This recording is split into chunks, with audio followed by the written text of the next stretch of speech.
en la iglesia, al lado del altar.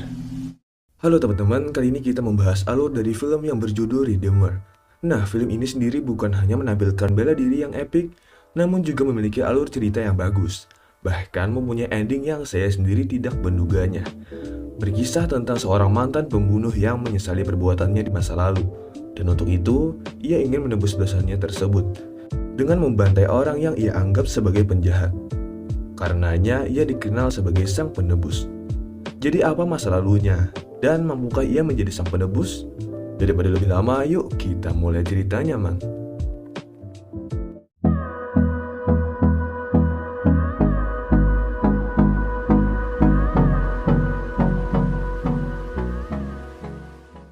Film dimulai dengan seorang pria yang sedang menyiapkan barang-barangnya, yang bernama Pardo. Ia adalah seorang pria yang taat agama. Tak jarang Pardo selalu ke gereja. Namun di situ ia melihat kejadian yang aneh, di mana ia melihat seseorang yang terlihat menyembunyikan sesuatu barang dengan perasaan takut. Karena sangat mencurigakan, Pardo pun lalu mengikutinya. Sampai orang tersebut tiba di pelabuhan. Di situ juga ia dihajar habis-habisan oleh sekelompok orang-orang yang sedang mencari sebuah tas. Walaupun disiksa beberapa kali, pria tersebut tetap mengatakan bahwa ia tidak tahu apa-apa. Kemudian setelah selesai, Pardo membantu mengantarkannya ke rumah pria tersebut. Sesampainya mereka disambut oleh sang istri yang bernama Antonia. Dan suaminya yang babak belur tadi bernama Agustin. Mereka juga mempunyai seorang anak yang berpenyakitan. Dan karena mereka tidak memiliki uang lebih, akibatnya sampai sekarang pun ia belum mendapatkan pendonor. Melihat keadaan di rumah semakin berbahaya, ibunya pun lalu menyuruh anaknya pergi ke rumah bibinya. Kemudian Pardo bertanya pada Agus, apa yang ia minta pada Tuhan di gereja sebelumnya. Agus pun menjawab bahwa ia ingin orang-orang yang menghajarnya tadi pergi, dan ia hanya ingin bekerja dengan damai. Mendengar hal itu, Pardo kemudian melakukan ritualnya, di mana ia akan menembak kepalanya dengan pistol. Loh, berarti mati dong, Bang? Ya enggak lah, jadi Pardo di situ memasukkan 1 peluru saja dalam 6 selongsong. Ya artinya ada 5 yang tidak ada pelurunya. Menjadikan ini sebuah pertaruhan.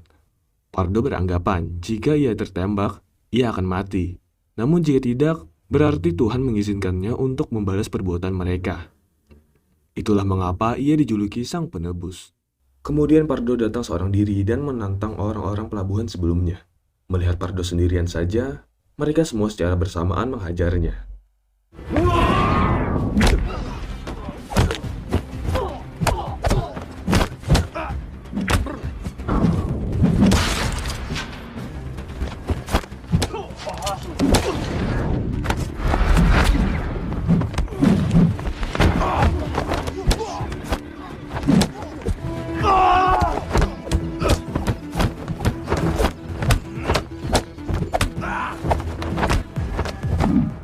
Hanya dari kejauhan saja, Agus sangat ketakutan melihat keganasan dari Pardo, yang tak segan-segan membunuh mereka. Pidan perdón y serán perdonados. Setelah itu, Pardo mengambil jarahannya dan mempersembahkannya ke gereja. Namun di setiap sudut kota, nampak beberapa orang yang bersenjata lengkap. Ia pun dengan hati-hati kembali ke rumah Agus. Dan sepertinya Pardo bukanlah orang yang mereka cari. Sesampainya Agus dengan rasa ketakutan, memohon agar Pardo mau menolongnya, yang sedang diincar oleh pasukan bersenjata tadi. Dan ternyata sebelumnya ia secara tak sengaja menemukan sebuah tas, yang berisikan uang yang sangat banyak. Dan ia beralasan bahwa ia sudah menyumbangkan uang tersebut ke gereja. Pada akhirnya Pardo mau menolongnya dengan cara mengembalikan uang tersebut. Namun agar lebih aman, Pardo membawa Agus ke sebuah gua. Di situ juga Agus memberitahu letak tas tersebut. Singkat cerita, tibalah Pardo di tempat mereka seorang diri. Terlihat di sana terdapat puluhan orang bersiaga dengan bersenjata lengkap. Namun di sana Pardo hanya ingin memberitahu letak tas itu dan mengambil jalan damai. Walau ragu, pemimpinnya yang bernama Piedra terpaksa memeriksanya terlebih dahulu. Jadi Pardo masih ditahan di sana, dengan puluhan pistol mengarah ke badannya. Dan jika tidak ada di gereja sana, maka Pardo harus dibunuh. Namun setelah dicari-cari, ternyata tas tersebut tidak ada. Dan Piedra pun menelpon anak buahnya untuk membunuh si Pardo. Jefe.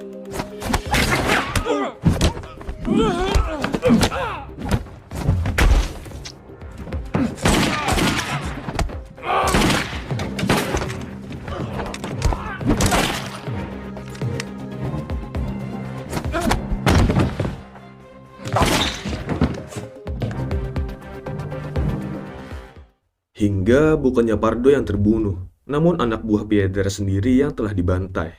Kemudian ia melaporkan hal tersebut kepada bosnya yang bernama Braddock. Dan Braddock ini merupakan seorang bos bandar narkoba. Jadi uang yang dicari itu adalah milik Braddock dari hasil narkoba tadi. Cerita berpindah di mana Pardo kembali ke gua tersebut.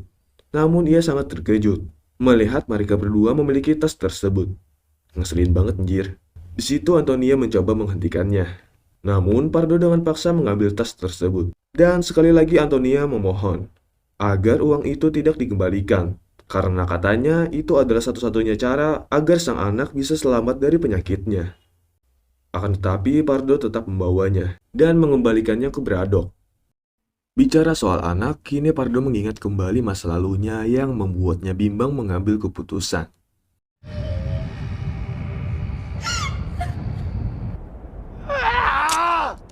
Sampai pada akhirnya ia mengembalikan uangnya kepada Antonia.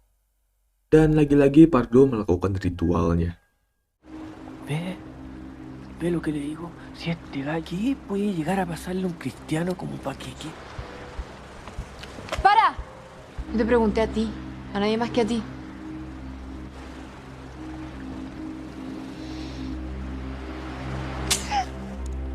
Amén. Cerita berlanjut di mana Pardo sedang memantau pergerakan dari organisasi tersebut dan mencoba mengikutinya.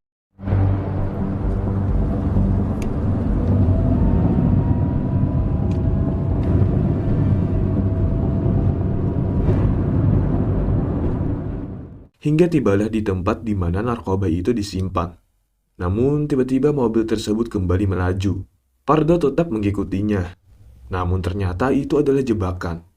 Ia diserang oleh seorang yang cukup tangguh, yang mampu mengimbangi kehebatan Pardo.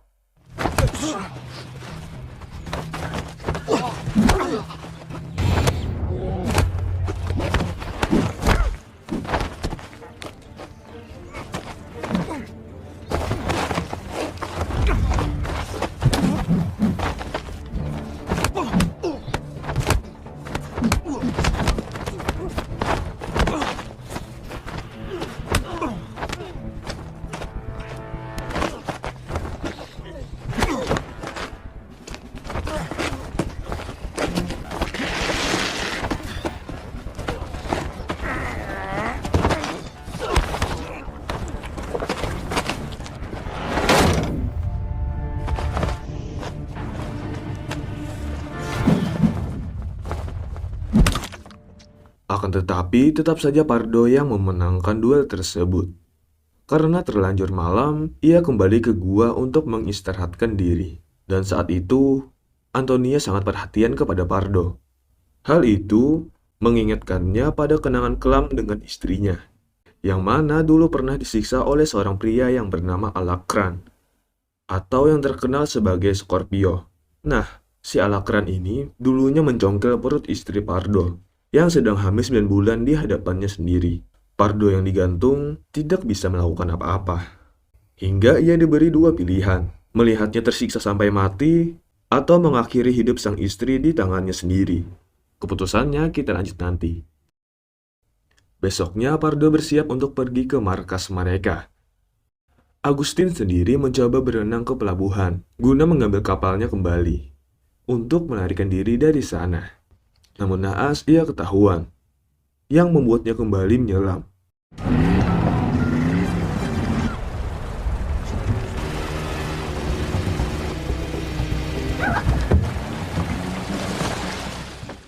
Sampai ia di tepi pantai dan bertemu Alakran.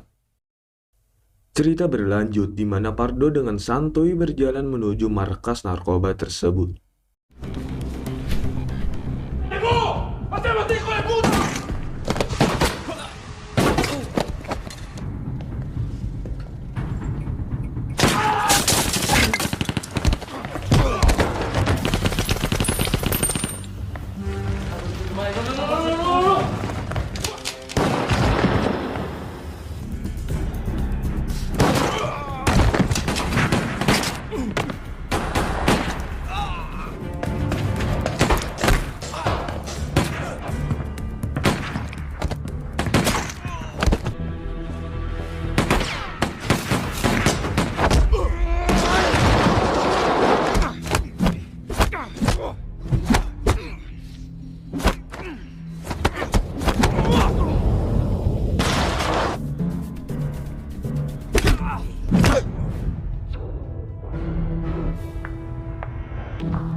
Akan tetapi sesampainya di rumah bos narkoba itu, nyatanya dia telah tertembak. Dan di situ Alacrán memukulnya dengan keras. Pendejo. Hingga masa lalu Pardo pun terjawab. Rupanya waktu dulu Alacrán mempunyai anak yang satu-satunya ia cintai di dunia ini. Pardo yang sebagai pembunuh bayaran mengincar kematian Alacrán. Namun saat pertempuran berlangsung, ia secara tak sengaja menembak anak Alacrán, yang membuat Alacrán sangat marah. Hingga akhirnya ia terbangun, dan melihat mereka juga disandra oleh Alacrán. ¡Órale, cabrón! ¡Órale!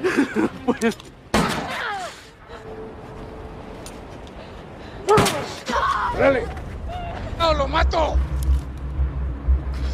Sampai ia menyuruh Antonia agar menembak kepalanya. Hal itu mengingatkan Pardo pada istrinya.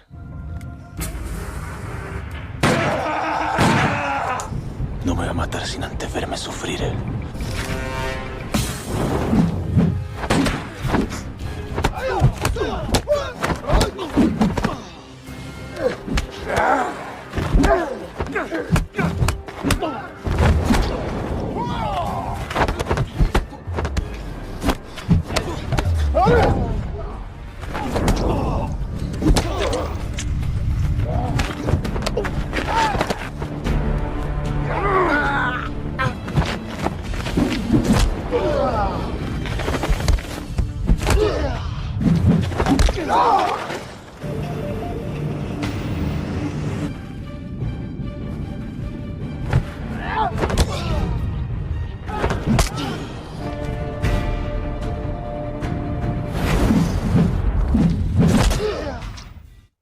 Cerita lalu diakhiri dengan kemenangan Pardo. Dan di situ ia tidak membunuh Alacrán.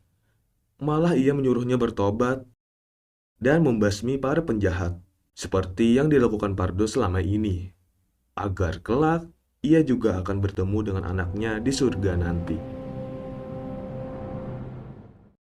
Jadi menurut kalian apakah Alacrán memang pantas untuk tidak dibunuh?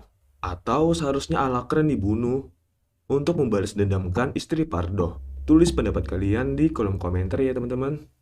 Tolong bantu like dan subscribe agar tidak ketinggalan video.